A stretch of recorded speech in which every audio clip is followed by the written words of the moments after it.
Ne de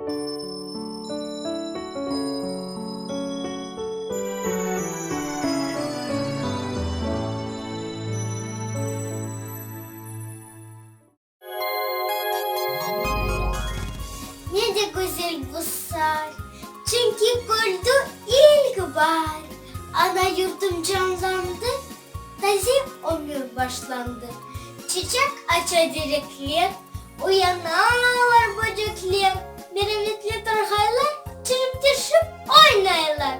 Bakınız ey balalar, hayttık geri turnalar. Uzaklardan haytalar, biz geldik. Biz aytalar, selam vere harugaç, bizge getire huvanç. Yuvasını ot okuy, hayır dualar okuy. Çayırlarda leliler, hohu saçı sümbuller. Yurtuma var geldi, milletime ruh verdi. Ne de güzel bu saat, çünkü kurdu ilk var. Ana yurdum canlandı, yanı ömür başlandı.